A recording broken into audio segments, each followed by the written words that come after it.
नमस्कार, स्वागत है आप सभी का शिक्षा सिटी के इस यूट्यूब चैनल में। दोस्तों, आज हम बायोलॉजी का एक और मोस्ट इम्पॉर्टेंट टॉपिक कवर करेंगे।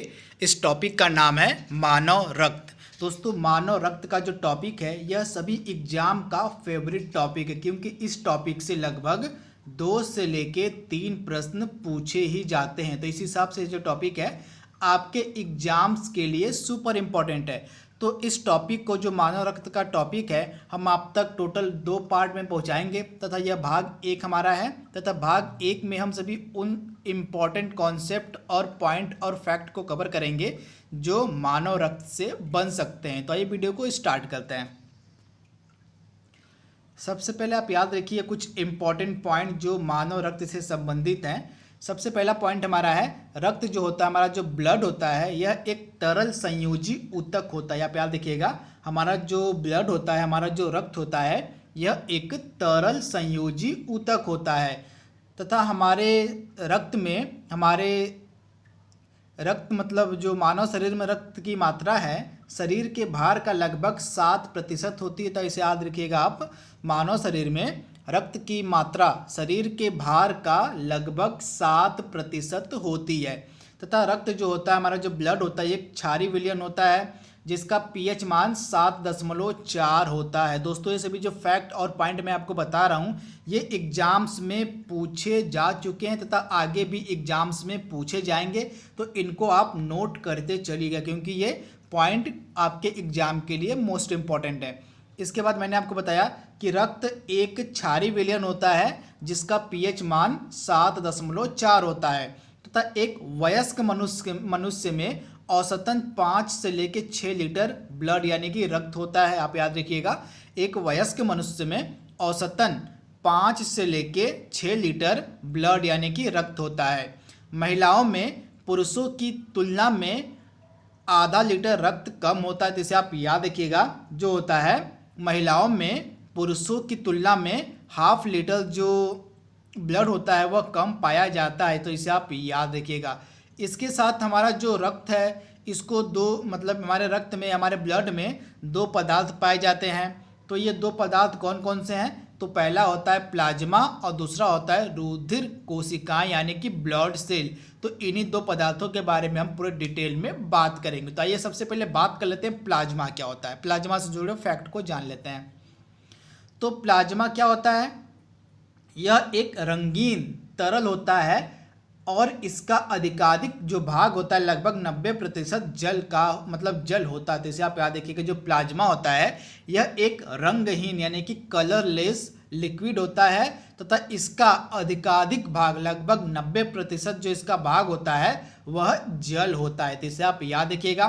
तथा प्लाज्मा में अनेक प्रोटीन पाए जाते हैं। इसे भी आप याद रखिएगा, जो प्लाज्मा होता है इसमें अनेक प्रकार के प्रोटीन पाए जाते हैं। प्लाज्मा कार्बन डाइऑक्साइड, हार्मोन्स एवं अपशिष्ट को ले जाने का कार्य करता है। जिसे आप याद रखिएगा, जो प्लाज्मा होता है यह कार्बन डाइऑक्साइड, हार्मोन्स और अपशिष्ट को ले जाने का कार्य भी करता है। तो इसे आप याद रखिएगा। तथा ग्लोब्यूलिन, एल्ब्यूमिन और फाइब्रिनोजन यकृत में बनने वाला प्लाज्मा प्रोटीन। इसे आप याद रखिएगा। यकृत में बनने वाले कौन कौन से प्लाज्मा प्रोटीन होते हैं? तो ग्लोब्यूलिन, एल्ब्यूमिन और फाइब्रिनोजन। तो ये सभी यकृत में बनने वाले प्लाज्मा प्रोटीन होते हैं। इसके बाद हम रक्त कोशिकाओं यानी कि ब्लड सेल्स के बारे में बात करेंगे। तो हमारे शरीर में 3 प्रकार की ब्लड सेल्स पाई जाती हैं। कौन कौन सी? तो पहली हो गई आरबीसी यानी कि श्वेत रक्त कणिकाएं। उसके बाद डब्ल्यूबीसी यानी आरबीसी लाल रक्त कणिकाएं, डब्ल्यूबीसी यानी कि श्वेत रक्त कणिकाएं, और तीसरा होता है प्लेटलेट्स। तो आइए बात कर लेते हैं। सबसे पहले हम आरबीसी के बारे में। आप याद रखिएगा, हमारा जो रक्त कोशिकाएं होती हैं, हमारी जो ब्लड सेल्स होती हैं, 3 प्रकार की होती हैं। आरबीसी यानी कि लाल रक्त कणिकाएं, डब्ल्यूबीसी यानी कि श्वेत रक्त कणिकाएं, और तीसरा होता है प्लेटलेट्स। तो इसे आप याद रखिएगा। तो आरबीसी के बारे में ये बात कर लेते हैं। आरबीसी मतलब लाल रक्त कणिकाएं। यह जो आरबीसी होती है, यह कोशिकाएं गोलाकार होती हैं तथा इसमें केंद्रक नहीं पाया जाता। आप याद रखिएगा। जो इंपॉर्टेंट पॉइंट है दोस्तों, मैंने उनको हाईलाइट भी किया हुआ है जिससे आपको आसानी होगी नोट्स बनाने में। तो इन्हें आप जरूर नोट करते रहिएगा, क्योंकि ये मैं बार बार बोल रहा हूँ, ये most important point of fact हैं जो लगातार एग्जाम में पूछे गए हैं और आगे भी पूछे जाएंगे। तो सबसे पहली खास बात क्या है आरबीसी की, कि ये जो कोशिकाएं होती हैं ये गोलाकार होती हैं और इसमें केंद्रक नहीं पाया जाता है। हीमोग्लोबिन नामक लाल वर्णक के कारण रुधिर का जो रंग होता है वह लाल होता है। इसे आप याद रखिएगा, हीमोग्लोबिन नामक लाल वर्णक के कारण जो होता है हमारे रक्त का रंग रेड यानी कि लाल होता है। तो आप याद रखिएगा, हीमोग्लोबिन की उपस्थिति के कारण हमारे ब्लड का जो रंग होता है वह लाल होता है। तथा आरबीसी का जो निर्माण है यह अस्थि मज्जा यानी कि बोन मैरो में होता है। इससे आप याद रखिएगा, बोन मैरो में यानी कि अस्थि मज्जा में आरबीसी का निर्माण होता है। तथा ये ऑक्सीजन के वहन का कार्य करती है। ऑक्सीजन के वहन का जो कार्य है यह किया जाता है किसके द्वारा, तो आरबीसी के द्वारा। तो आप इसे याद रखिएगा। तथा इनका जो जीवन काल है लगभग 120 दिन का होता है। इसे भी आप याद रखिएगा। जो आरबीसी का जीवन काल होता है, लाइफ पीरियड होता है, वो होता है 120 दिन, लगभग 120 दिन का जीवन काल होता है आरबीसी का। तथा रक्त का जो हमारे पीएच मान है यह 7.35 से लेके 7.45 के बीच होता है। तो मतलब आपके एग्जाम में अगर 7.35 से लेके 7.45 के मध्य कोई भी ऑप्शन दिया हो, अगर लाल रक्त कणिकाओं का पीएच पूछा हो तो आपका सही आंसर यही होगा। यानी एग्जैक्ट इसको मानते हैं हम 7.4 एग्जैक्ट, यानी कि जो अपने सुविधा के हिसाब से हम इसको मानते हैं 7.4 जो होता है हमारे रक्त का पीएच मान होता है। इसके साथ एक और पॉइंट आप याद रखिएगा, जो प्लीहा होता है, जो स्प्लीन होता है जिसको हम कहते हैं प्लीहा, प्लीहा को इंग्लिश में कहा जाता है स्प्लीन। तो जो स्प्लीन होते हैं ये आरबीसी यानी कि लाल रक्त कणिकाओं के कब्रगाह कहे जाते हैं।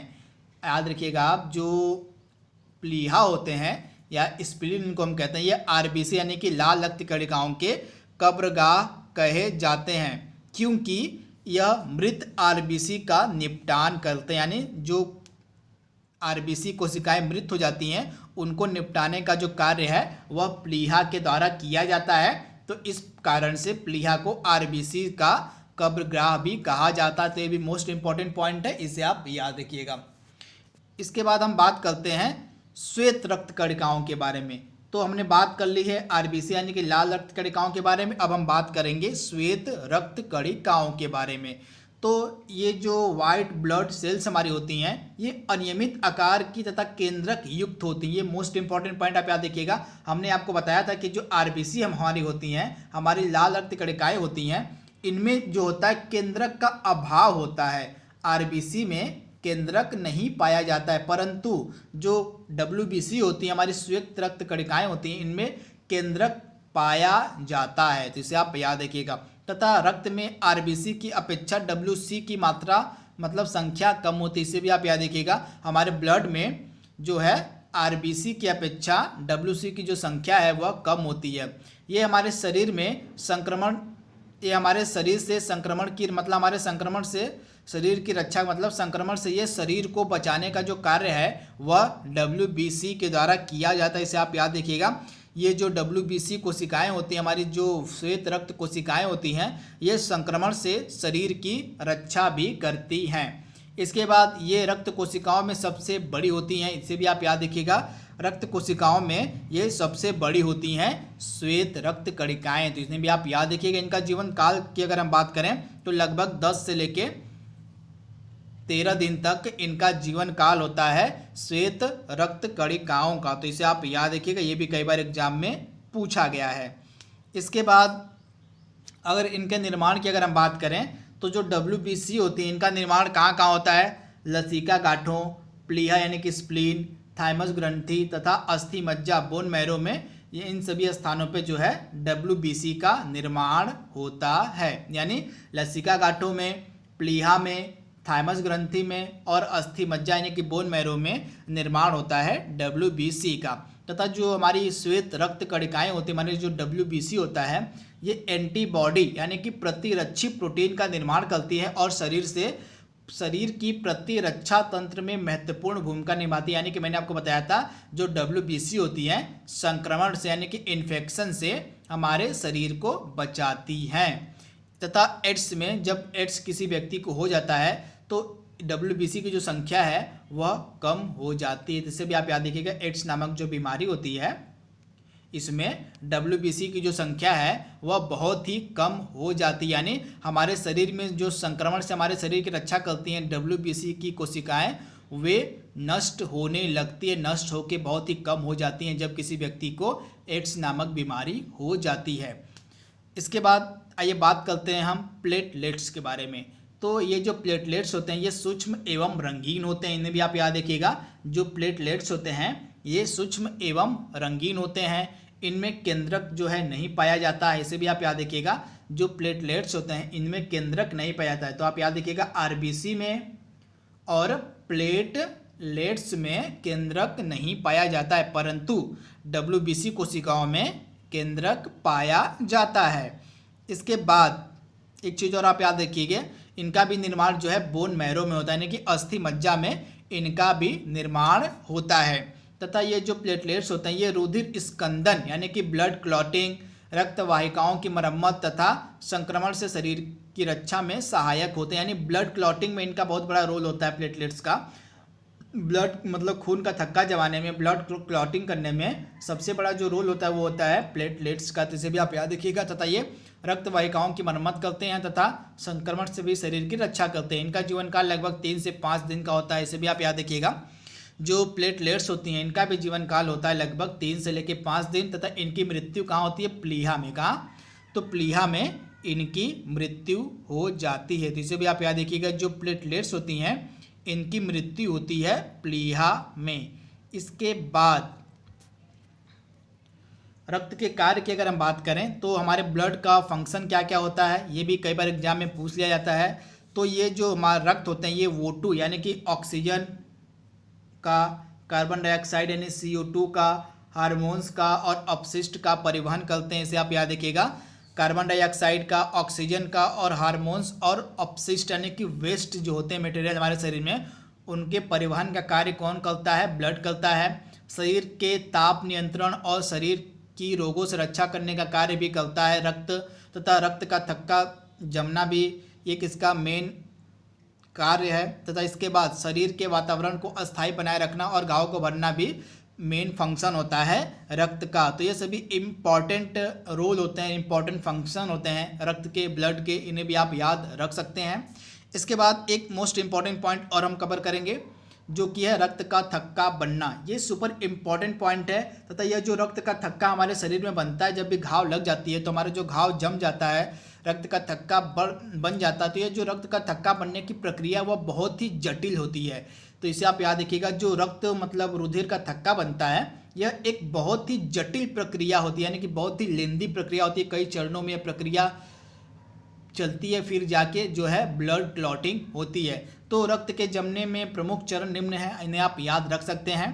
तो सामान्यतः रुधिर यानी कि ब्लड जो होता है रुधिर वाहिनियों में नहीं जमता, परंतु जब क्षतिग्रस्त रुधिर वाहिकाओं से रक्त बहने लगता है तो उसमें उपस्थित प्लेटलेट्स थ्रोम्बोप्लास्टिन नामक पदार्थ का स्राव करता है। तो यहाँ पे आप देख रहे हैं क्या कह रहा है, यहाँ पे जो रुधिर होते हैं रुधिर वाहिनियों यानी कि जो रुधिर जिस नसों में बहता है उसमें नहीं जमता, परंतु जब क्षतिग्रस्त रुधिर वाहिकाओं से रक्त बहने लगता है तो उसमें उपस्थित यानी कि रक्त में उपस्थित जो हमारा प्लेटलेट्स होता है वह थ्रोम्बोप्लास्टिन नामक पदार्थ का स्राव करता है। तो ये पहला चरण होता है, यहाँ पे आप देख रहे हैं छत ऊतक। उसके बाद प्लेटलेट्स मिलके जो होते हैं थ्रोम्बोप्लास्टिन का स्राव करते हैं। इसके बाद ये पहली प्रक्रिया है। उसके बाद दूसरी प्रक्रिया क्या कह रही है? थ्रोम्बोप्लास्टिन एवं कैल्शियम की उपस्थिति में रुधिर में उपस्थित प्रोथ्रोम्बिन नामक पदार्थ थ्रोम्बिन में परिवर्तित हो जाते हैं। यानी जो हमारे ब्लड में प्रोथ्रोम्बिन नामक पदार्थ है यह थ्रोम्बोप्लास्टिन और कैल्शियम की उपस्थिति में, आप याद रखिएगा, हमारे ब्लड में जो प्रोथ्रोम्बिन नामक पदार्थ होता है वह थ्रोम्बोप्लास्टिन और कैल्शियम की उपस्थिति में जो है एक थ्रोम्बिन नामक पदार्थ बनाता है। तो ये दूसरा चरण होता है, रक्त के थक्का जमने का ये दूसरा चरण होता है। उसके बाद तीसरा चरण क्या कहता है? जब थ्रोम्बिन प्लाज्मा में उपस्थित फाइब्रिनोजन को उत्प्रेरित करता है तो उसे फाइब्रिन नामक अघुलनशील तंतुओं में बदल देता है। तो इसके बाद जो फाइब्रिनोजन होता है यह फाइब्रिन नामक अघुलनशील तंतुओं का निर्माण करता है। इसके बाद जो ये फाइब्रिन होते हैं यही महत्वपूर्ण भूमिका निभाते हैं ब्लड क्लॉटिंग में। तो चौथे चरण में जो जाके हमारा ब्लड जमता है तो फाइब्रिन के जो तंतु होते हैं वो जाल बनाते हैं जिसमें रुधिर कणिकाएं फंस जाती हैं और रक्त का थक्का बन जाता है। तो लास्ट में जो मेन रोल होता है फाइब्रिन का होता है रक्त का थक्का बनाने में। तो फाइब्रिन प्लस आरबीसी यानी कि श्वेत रक्त कणिकाएं मिलके रक्त का थक्का बनाती हैं। तो ये इतने जटिल प्रोसेस से होकर गुजरता है जो रक्त का थक्का हमारे शरीर में बनता है। तो इन्हें भी आप एक नज़र में देख लीजिएगा, यहाँ से भी एग्जाम में लगातार प्रश्न पूछे जाते हैं। तो दोस्तों यहाँ पे हमने जो मानव रक्त का फर्स्ट पार्ट में जितने इंपॉर्टेंट पॉइंट बन सकते तो उनको हमने कवर कर लिया है, तथा भाग 2 में हम ब्लड ग्रुप के बारे में पढ़ेंगे यानी कि रुधिर वर्ग के बारे में हम पार्ट 2 में पढ़ेंगे। रुधिर वर्ग का भी टॉपिक जो है मोस्ट इंपॉर्टेंट है, इससे भी लगातार एग्जाम में पूछे जाते हैं प्रश्न। तो पार्ट 2 में हम रुधिर वर्ग को कवर करेंगे। तो बने रहिए हमारे वीडियो के साथ। Thank you, thanks for watching, thank you.